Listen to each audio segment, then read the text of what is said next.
السلام عليكم ورحمة الله وبركاته.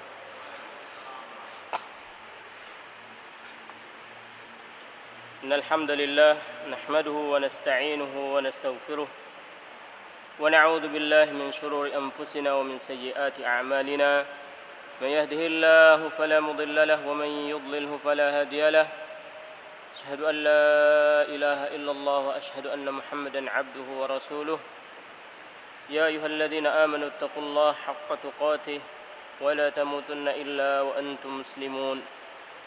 يا أيها الناس اتقوا ربكم الذي خلقكم من نفس واحدة وخلق منها زوجها وبث منهما رجالا كثيرا ونساء واتقوا الله الذي تساءلون به والأرحام إن الله كان عليكم رقيبا. يا أيها الذين آمنوا اتقوا الله وقولوا قولا سديدا يصلح لكم أعمالكم ويغفر لكم ذنوبكم ومن يطع الله ورسوله فقد فاز فوزا عظيما. رب اشرح لي صدري ويسر لي أمري واحلل عقدة من لساني يفقهوا قولي. اللهم لا سهل إلا ما جعلته سهلا وأنت تجعل الحزن إذا شئت سهلا. Hadirin yang dimuliakan oleh Allah Subhanahu wa taala, pada malam hari ini kita kembali melanjutkan kajian kita setelah kita libur puasa kemudian libur lebaran. Kita masih di bulan Syawal. Semoga pelajaran yang kita dapatkan di bulan puasa tidak lenyap seiring dengan berjalannya waktu.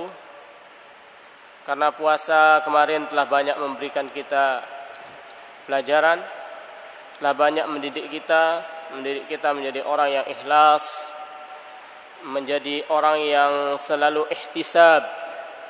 Ihtisab itu artinya mengharapkan keridhaan Allah, pahala hanya dari Allah Subhanahu wa taala. Ramadan juga mengajarkan kita bagaimana akrab dengan Al-Qur'anul Karim. Ramadan juga mengajarkan kita untuk kita senantiasa menjaga salat kita, salat sunnah. Mengajarkan kita untuk puasa.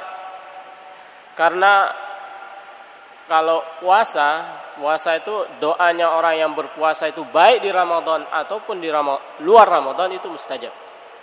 Ketika di iftar. Jadi doa orang yang berpuasa ketika mereka iftar itu bukan khusus bulan puasa saja, tapi di luar bukan khusus di bulan Ramadan saja, tapi di luar bulan Ramadan selama dia berpuasa, maka dia termasuk orang yang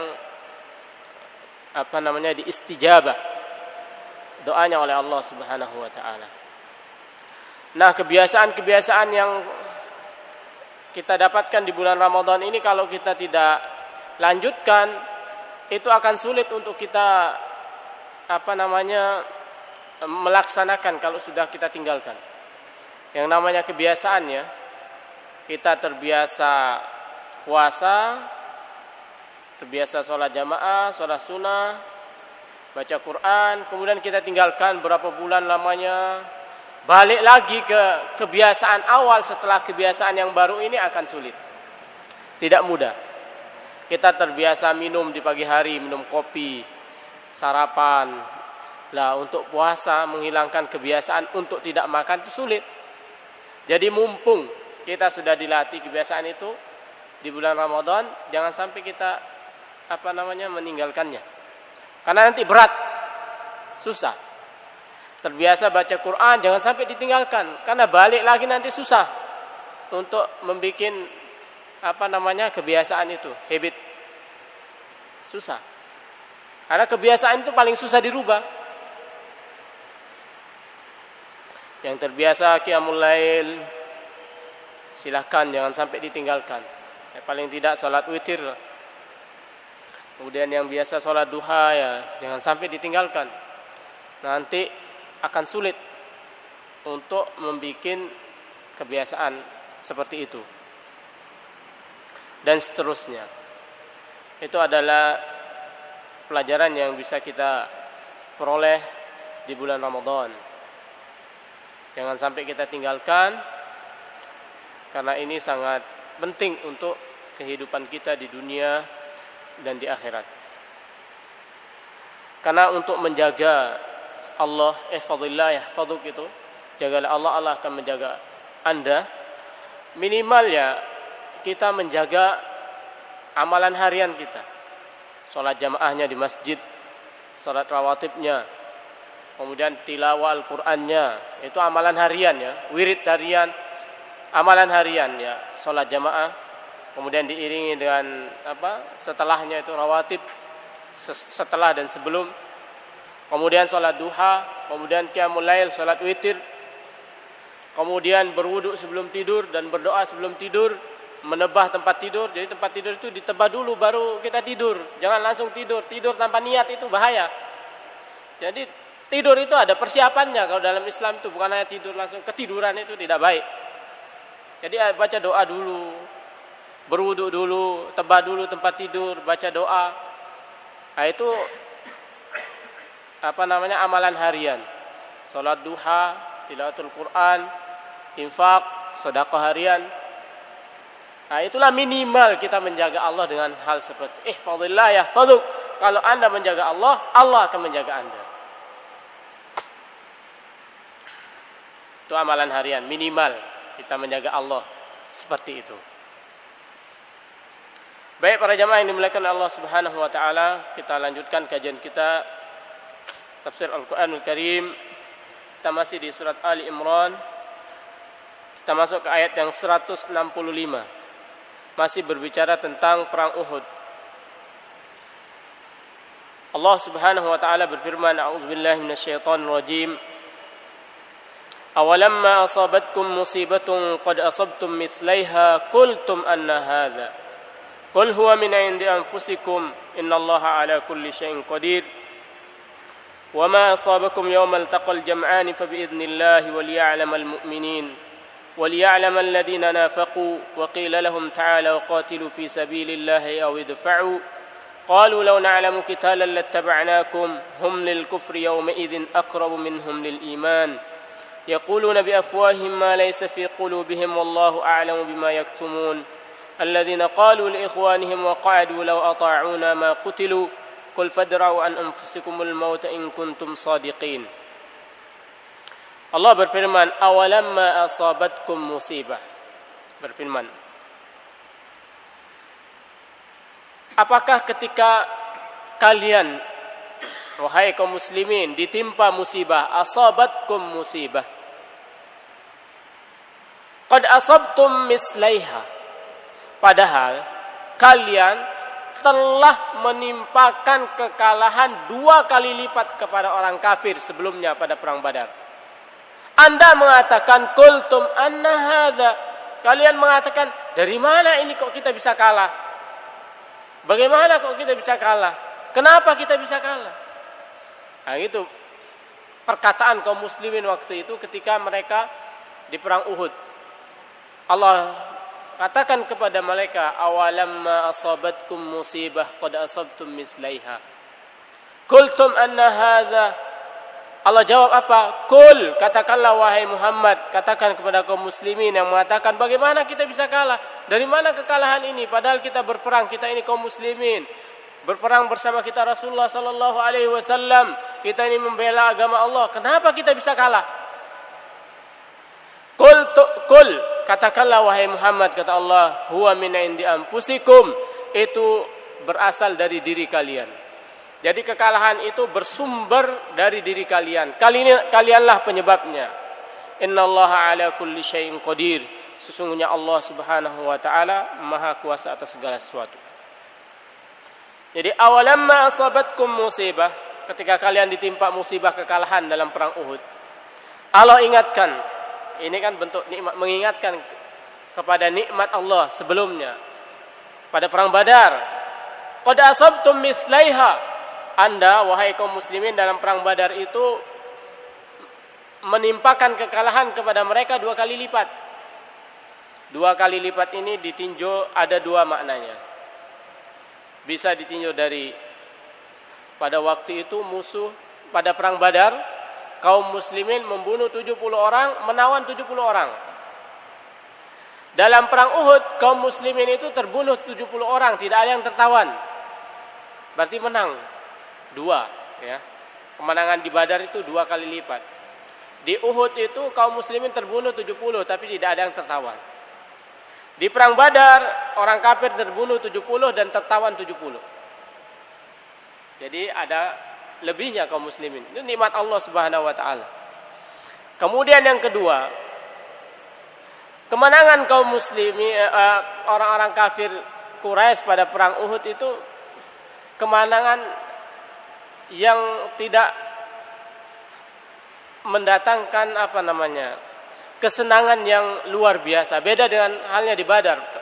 Kesenangannya, kegembiraan yang luar biasa. Perang Uhud itu kalau versi beberapa sejarawan itu tidak menang mereka.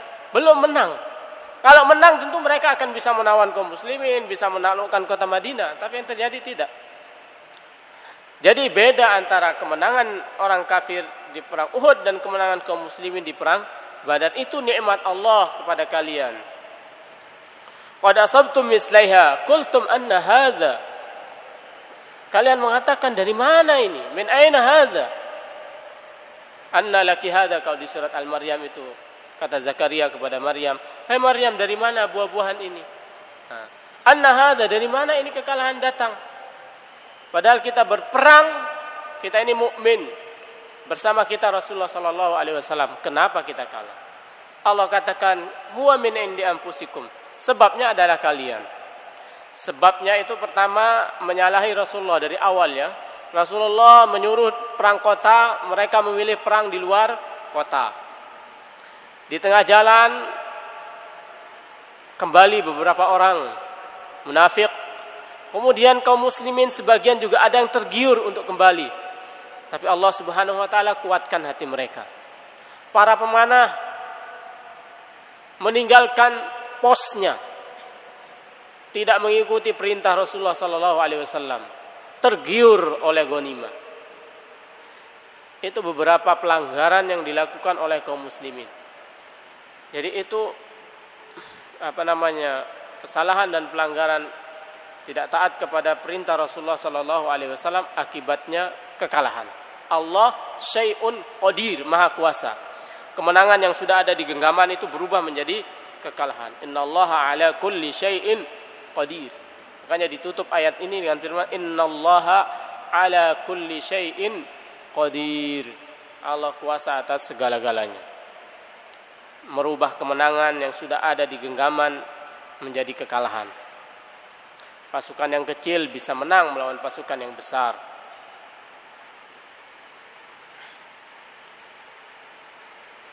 Kemudian ayat berikutnya, wa ma asabakum yaumal taqal jam'an, apa yang menimpa kalian pada hari bertemunya dua pasukan. Yauma taqal jam'an, iltaqal jam'an, pada hari bertemunya dua pasukan, pasukannya Abu Sufyan dan pasukannya Muhammad sallallahu alaihi wasallam dalam perang Uhud. Karena dalam perang Uhud dipimpin oleh Abu Sufyan, kemudian tentu kaum muslimin dipimpin oleh Rasulullah sallallahu alaihi wasallam. Wama, apa yang menimpa kalian pada perang Uhud itu adalah biiznillah. Kekalahan kalian itu atas izin Allah.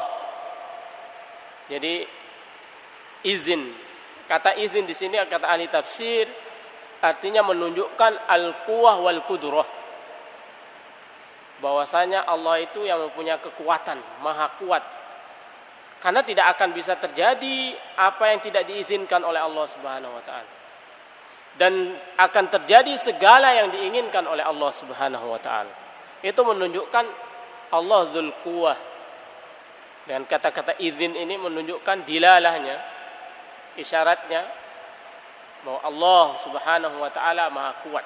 Menunjukkan kekuatan Allah Subhanahu wa taala, tidak ada yang terjadi tanpa izin Allah Subhanahu wa taala. Tidak akan bisa terjadi sesuatu yang tidak diizinkan oleh Allah Subhanahu wa taala. Sihir itu bisa terjadi, ya. Kita percaya kepada itu. Sihir itu bisa bisa mempengaruhi orang, tapi itu atas izin Allah Subhanahu wa taala. Biiznillah, menunjukkan al-quwah wal qudrah. Kekuatan, kuah, maha kuat, dan kudrah, kemampuan Allah Subhanahu wa taala. Karena kemenangan dalam perang Uhud itu sudah ada di genggaman tangan itu sebenarnya. Kaum orang-orang kafir sudah lari tunggang langkang itu. Tapi Allah Maha Kuasa. Karena ada yang melanggar, berbalik itu. Kaum muslimin yang tadinya mendapatkan kemenangan, mengumpulkan ghanimah, balik menjadi kekalahan. Itu semua atas izin Allah Subhanahu wa taala. Tujuannya apa? Waliya'lamal mu'minin. Supaya Allah mengetahui orang-orang yang beriman. Mengetahui di sini supaya tampak maksudnya ya. Bukan Allah tidak tahu kemudian dia butuh untuk tahu. Supaya nampak, ditampakkan. Liya'lamal mu'minin, orang mukmin. Mukmin apa? Apakah dia benar-benar mukmin? Karena ketika orang berbicara itu ya bisa kita bilang ya mungkin saja. Nanti pas diuji itu baru ketahuan hal apakah imannya kuat, shadiq amla, imannya benar-benar beriman amla. Kemudian liya'lamal mu'minin, liya'lamal, apakah mereka ini orang-orang yang bersabar amla, orang-orang yang bisa bersabar di jalan Allah Subhanahu wa taala. Apakah mereka ini orang-orang yang ihtisab amla, orang-orang yang hanya mengharapkan keridhaan Allah, pahala dari Allah Subhanahu wa taala. Wal ya'lamal mu'minin. Jadi supaya ditampakkan oleh Allah bahwa orang-orang ini benar-benar beriman. Orang-orang ini benar-benar orang yang bersabar. Orang ini benar-benar orang hanya mengharapkan pahala dan keridhaan Allah Subhanahu wa taala. Itu tujuan, illahnya. Liya'lamal mu'minin. Ya musibah itu untuk menseleksi. Kadang kita berteman itu ya, kalau belum diuji kita belum bisa mengetahui ini teman yang baik apa yang tidak. Apalagi ketika kita punya uang itu ya semuanya, punya harta, punya apa, semuanya mendekat itu, biasa. Tapi ketika diuji, baru. Apakah dia benar-benar teman atau hanya dia cara mencari keuntungan dalam pertemanan itu. Nah, itu tentunya setelah diuji. Begitu juga iman, tidak hanya sekedar slogan ya, al-amani, tapi butuh diaplikasikan, ditunjukkan, diuji. Am hasibtum an tadkhulul jannah. Apakah kalian mengira akan masuk surga sebelum kalian diuji oleh Allah Subhanahu wa taala.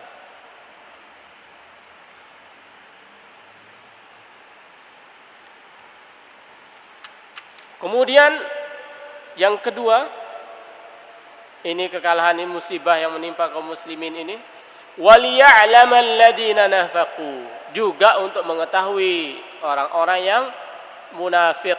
Mana itu orang munafik? Dengan kekalahan kaum muslimin. Orang munafik itu kenapa ada? Orang munafik itu karena kaum muslimin sudah kuat. Akhirnya dia mau menampakkan kekafirannya, takut.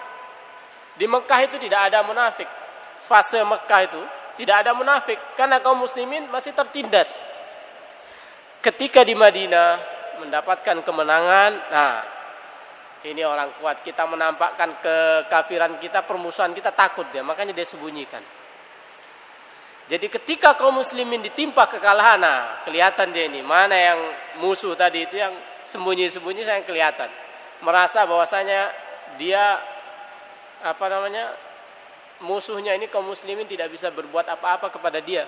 Sehingga dia berani menampakkan permusuhannya. Karena dia menyangka, ini sudah lemah ini. Saatnya kita menunjukkan taring kita. Nah, dengan ujian itu, apakah dia munafik atau tidak? Apakah dia benar-benar berpegang teguh dengan konsekuensi keimanan itu, apa tidak? Ya butuh diuji. Itulah ujian. وَلْيَعْلَمَ الَّذِينَ نَافَقُوا. mengetahui orang-orang yang munafik. Kemudian orang-orang munafik yang ikut dalam perang kemudian berbalik ini, Abdullah bin Ubay bin Salul, ketika dia berbalik meninggalkan Rasulullah sallallahu alaihi wasallam di tengah perjalanan menuju peperangan, mereka berbalik keluar memecah belah pasukan. Kemudian mereka diseru orang munafik ini. Dikatakan kepada mereka, qila lahum, dikatakan kepada orang munafik ini, ta'alau qatilu fi sabilillahi aw idfa'u. Wahai, ya, saudara apa bahasanya karena mereka masih kerabat dan lain sebagainya. Ta'alau, mari kemari. Qatilu fi sabilillah, berperanglah di jalan Allah Subhanahu wa taala. Atau kalau kamu tidak mau berperang di jalan Allah, idfa'u. Idfa'u, bela diri kalian, selamatkan diri kalian, anak kalian, negara kalian, daerah kalian ini. Paling tidak kalian bersama kita supaya musuh ini tidak tidak, supaya mental musuh ini jatuh. Oh, ini banyak, ini kuat persatuannya. Kalau kalian kabur, dilihat sama musuh, ini terjadi perpecahan, menaikkan semangat musuh, mental musuh. Nah, kalau kalian bersama kita, paling tidak musuh gentar. Awidfa'u, atau bela, untuk membela negeri kalian ini, Madinah ini, di situ ada anak dan istri kalian, ada harta kalian, paling tidak itu. Tapi orang munafik mengatakan apa?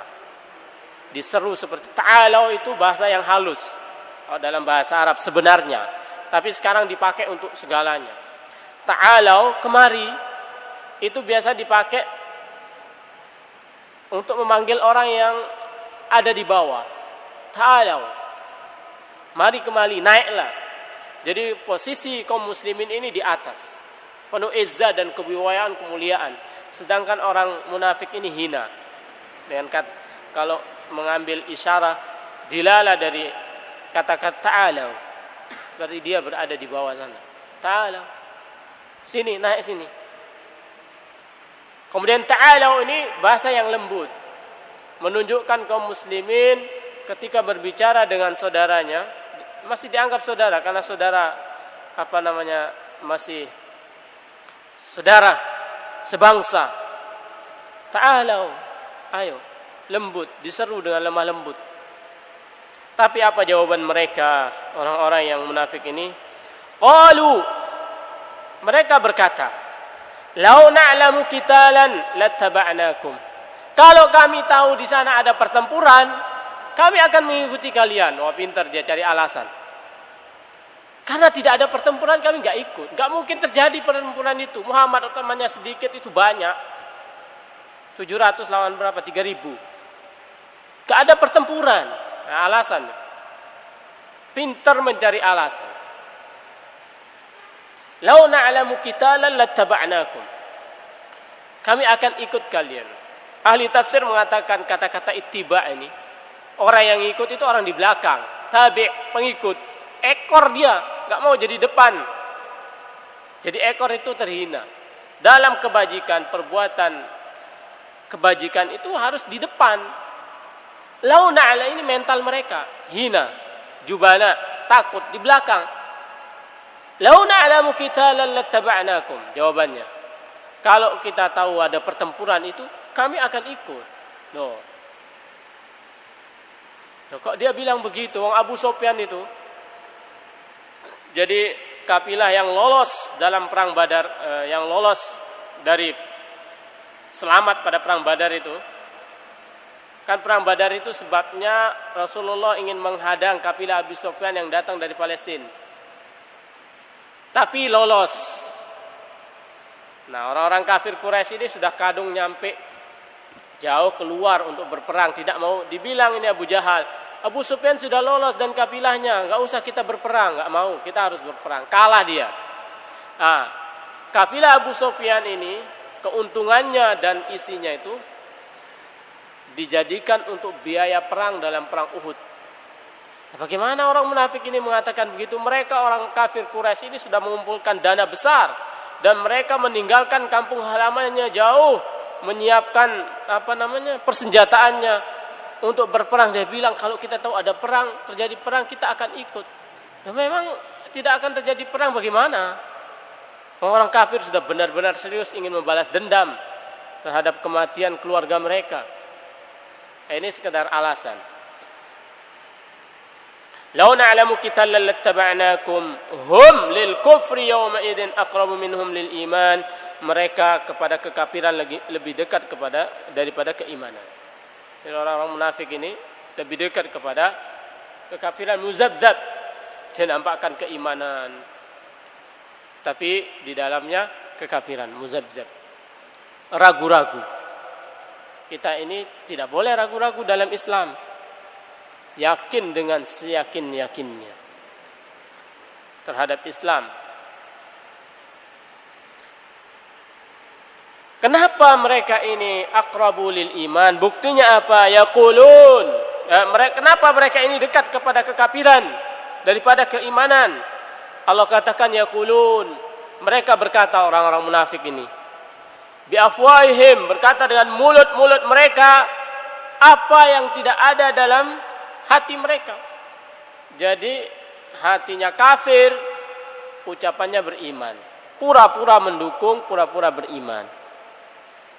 Wallahu a'lamu bima yaktumun.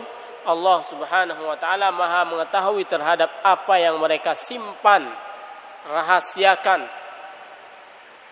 Jadi Allah bongkar mereka ini. Yaquluna bi afwahihim ma laysa fi qulubihim.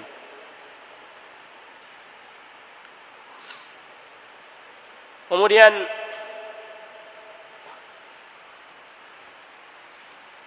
ada beberapa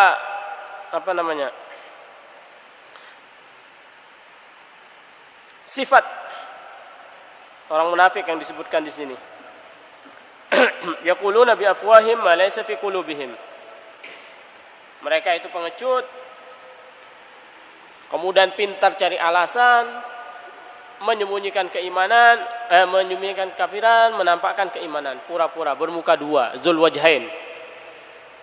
Ini Pak, dosa besar zul wajhain. Dua muka. Di depan dia kawan, di belakang dia lawan. Musuh dalam selimut. Abdullah Azam mengatakan itu kalau kalian bertempur itu punya 10 peluru, butir peluru. Maka 9 butir itu untuk kalian tembak itu pengkhianat. Satunya untuk musuh, mudah musuh itu. Kalau tidak ada pengkhianat di dalam kaum muslimin. Jadi 9 itu saking kenapa di 9? Karena pengkhianat ini sangat berbahaya. Musuh dalam selimut. Jadi kalau kalian punya 10 butir peluru, maka 9-nya untuk menembak para pengkhianat, orang-orang munafik yang berpura-pura jadi teman, jadi kawan di depan, tapi di belakang dia menikam. Alladzina qalu li ikhwanihim wa qa'adu. Orang-orang munafik ini berkata, ini juga termasuk perang perang media kalau sekarang. Karena media ini corong ya. Karena sesuatu yang berulang-ulang itu lama-lama jadi benar. Kebohongan terulang ini dianggap jadi kebenaran. Kaum muslimin misalnya di media itu, FPI melakukan penyerangan di mana itu? Di Monas itu berapa sih korbannya itu? Diulang terus. Lah kaum muslimin yang dibunuh di Ambon, di Poso, di mana kemarin yang di Papua ya, beritanya berapa kali? Hilang lenyap. Jadi corong. Memang kalau dulu syair, medianya syair. Para penguasa itu ya nyogok para penyair itu, kasih hadiah. Biar mereka memuji-muji para penguasa. Kalau sekarang kan medianya televisi, majalah dan lain sebagainya. Dan muskilahnya sebagian besar dikuasai oleh bukan kaum muslimin.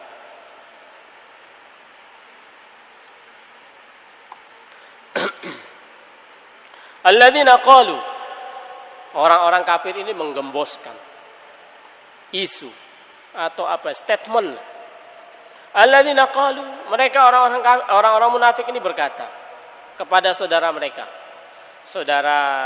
Saudara ya, masih keluarga, karena mereka masih keluarga. Ada yang beriman di antara mereka, ada yang munafik. Qalu li ikhwanihim.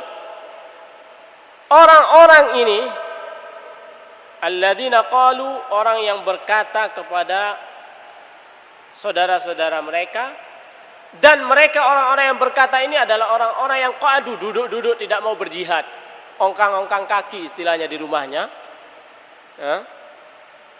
Wa qa'adu law ata'unu. Jadi orang yang berkata kepada saudara mereka dan orang-orang yang duduk-duduk di rumahnya tidak pergi berjihad ini berkata, law ata'una, kalau mereka ini mentaati kami, orang-orang yang terbunuh di medan tempur ini, makutilu, mereka tidak akan terbunuh. Ini kata-kata orang-orang munafik, yang tentunya perkataan ini jauh dari keimanan. Ini mereka buta terhadap kekuasaan Allah Subhanahu wa taala. Lau ata'una ma qutilu. Kalau dalam ayat sebelumnya, lau kanu indana ma matu wa ma qutilu, kalau mereka ini tidak pergi musafir, tidak pergi berperang, kalau duduk-duduk, kalau mereka bersama kami, mereka tidak akan terbunuh. Dalam ayat sebelumnya. Di sini kalau mereka mau mentaati kami bagaimana? Tidak berperang, kembali meninggalkan Muhammad, biarkan saja Muhammad berperang sendiri. Katanya Abdullah bin Ubay, kalau mereka ini mentaati kami, orang-orang yang terbunuh di medan Uhud, makutilu, mereka tidak akan terbunuh. Apa jawaban Allah Subhanahu wa taala? Allah Subhanahu wa taala menjawab dengan tegas. Qul, katakanlah wahai Muhammad, fadra'u an anfusikumul maut. Jadi tolaklah kematian itu dari diri kalian. In kuntum shadiqin, kalau kalian benar dalam ucapan kalian itu. La fadra'u an anfusikumul maut. Jadi tolaklah kematian pada diri kalian dulu. Kalau kalian tidak bisa menolak kematian pada diri kalian, bagaimana kalian bisa menolak kematian yang menimpa orang lain selain kalian? Diri kalian hanya tidak bisa kalian selamatkan dari kematian. Itu artinya Allah jawab dengan tegas. Anda ini tidak bisa menghindar dari kematian. Lalu bagaimana Anda akan menghindarkan orang dari kematian? Qul, katakanlah wahai Muhammad, fadra'u, wahai orang-orang munafik yang mengatakan bahwasanya kalau mereka taati kami, mereka tidak akan terbunuh. Kalau mereka duduk-duduk bersama kami, tidak pergi musafir, tidak pergi berperang, mereka tidak akan mati. Katakan kepada mereka itu, ini kematian ini hak Allah Subhanahu wa taala, tidak bisa diundur, tidak bisa dimajukan. Katakan kepada mereka, kalau kalian memang jujur ucapan kalian itu benar adanya, silahkan kalian hindarkan diri kalian dari kematian. Kalau kalian bisa menghindarkan diri kalian dari kematian, berarti kalian jujur. Tapi kalian tidak bisa. Lalu bagaimana kalian akan menghindarkan kematian yang menimpa orang lain, sedangkan kalian tidak bisa menghindarkan diri kalian dari kematian? Ini kelihatan dungu statementnya ya. Orang-orang munafik kalau dilihat sekilas saja dungu. Kamu aja tidak bisa selamat dari mati, kok mau menyelamatkan orang dari kematian, bagaimana? Ini beberapa sifat dan karakter orang-orang munafik. Yang paling menyakitkan, yang paling dungu, dia bilang apa? Lau ata'umna ma kutilu. Kutilu terbunuh, bukan syahid. Jadi mereka ini orang-orang munafik dan kuncu-kuncunya sampai sekarang ini menganggap orang yang berperang di jalan Allah itu mati, tewas. Kutilu, terbunuh biasa seperti orang mati atau seperti binatang mati itu, mati. Kalau syahid itu beda. sama mati biasa itu beda. Jadi orang yang berperang di jalan Allah dia anggap mati biasa, kutil. Ini cara pandang paradigma orang-orang munafik. Kita jangan sampai seperti itu. Orang-orang yang berperang di jalan Allah, kita doakan mereka itu sebagai syahid. Mati syahid di jalan Allah Subhanahu wa taala. Para hadirin yang dimuliakan oleh Allah Subhanahu wa taala, demikian kajian kita pada malam hari ini.